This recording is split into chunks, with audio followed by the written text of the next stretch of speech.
আমাদের এই চৌকি কে পার হয়ে যাওয়ার চেষ্টাকালে আমাদের এই আভিযানিক দল কর্তৃক ওই এসইউভি গাড়িটি আটকানো হয়।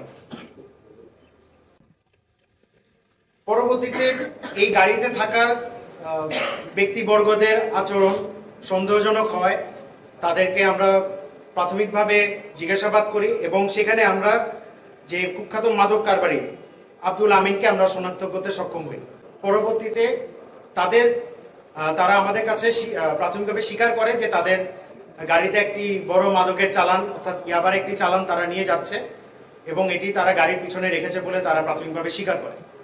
পরবর্তীতে আমরা উপস্থিত সাক্ষীদের উপস্থিতিতে আমরা তাদের সম্মুখে গাড়ির পিছনে রাখা অর্থাৎ গাড়ির যে ব্যাগডালা যে হ্যাচটা খোলার পরে পরবর্তীতে আমরা ওখানে সর্বমোট 70 কার্ড অর্থাৎ 7 লক্ষ ইয়াবা আমরা সেখান থেকে জব্দ করি।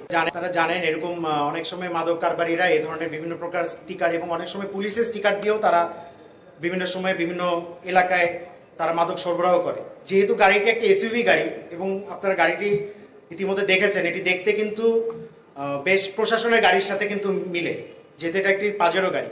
তো যার কারণে এটাতে যে কোনো প্রকার একটি স্টিকার, প্রশাসনের স্টিকার যদি লাগিয়ে নিয়ে যায়, এটা কিন্তু প্রাথমিকভাবে যদি নির্দিষ্ট কোনো তথ্য আমাদের কাছে না থাকে, এটা কিন্তু আইডেন্টিফাই করা কিন্তু বেশ কষ্ট যে এটা আসলেই কি একটি সিভিল গাড়ি নাকি এটা একটি প্রশাসনের গাড়ি।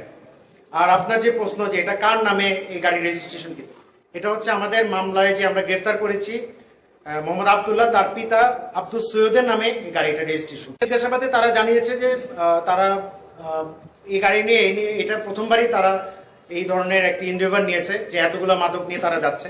কারণ আপনারা জানেন যে পার্শ্ববর্তী দেশের এই গৃহযুদ্ধের কারণে বেশ কিছুদিন যাবৎ বড় বড় চালান বাংলাদেশে অনুপ্রবেশ করছিল না।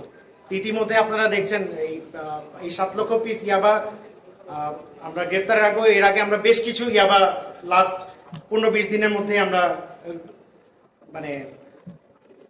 উদ্ধার করতে সক্ষম হয়েছি।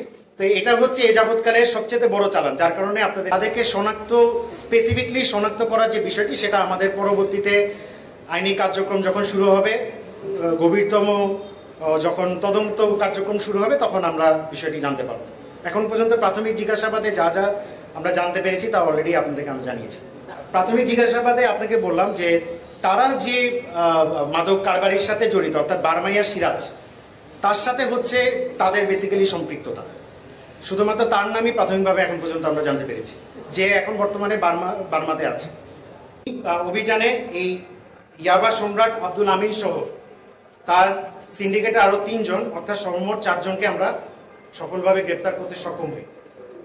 গ্রেপ্তারকৃতদের পরিচয় হচ্ছে আব্দুল আমিন, যার পিতা হাজী মোহাম্মদ আলী, মোহাম্মদ আবদুল্লাহ, পিতা আবু সৈয়দ, নুরুল আফসার, পিতা মৃত মোহাম্মদ কাশেম এবং জাফর আলম, পিতা মৃত দিল মোহাম্মদ। উল্লেখ্য যে এরা প্রত্যেকেই টেকনাফের পৌরসভারই সদস্য এবং তাদের প্রত্যেকের ঠিকানা ওখানেই এবং তাদের সবাই ডেইলপাড়া এবং গোদারবিল এলাকার বাসিন্দা। মিয়ানমারে একজন কুখ্যাত একজন মাদক কারবারি আছে, যার হাত ধরে আমাদের দেশে প্রায়শই ইয়াবার চালান প্রবেশের চেষ্টা হয়। তো বারমাইয়া সিরাজ, এই বারমাইয়া সিরাজের সাথে সম্পৃক্ত হয়ে সে আমাদের দেশে ইয়াবার বড় বড় চালান অনুপ্রবেশের জন্য সর্বদাই সক্রিয় থাকে। উক্ত যে চালানটি আমরা তাদেরকে গ্রেফতার করেছি এবং জব্দ করেছি, এই চালানটি সে প্রাথমিক জিজ্ঞাসাবাদে জানায় যে কক্সবাজারের টেকনাফ থেকে কক্সবাজার এনে কক্সবাজার কেন্দ্রিক বেশ কিছু সিন্ডিকেটের মাধ্যমে চট্টগ্রাম, ঢাকা, গাজীপুর সহ দেশের বিভিন্ন অঞ্চলে সরবরাহের জন্য তারা এই চালানটি টেকনাফ থেকে কক্সবাজারে নিয়ে আসে।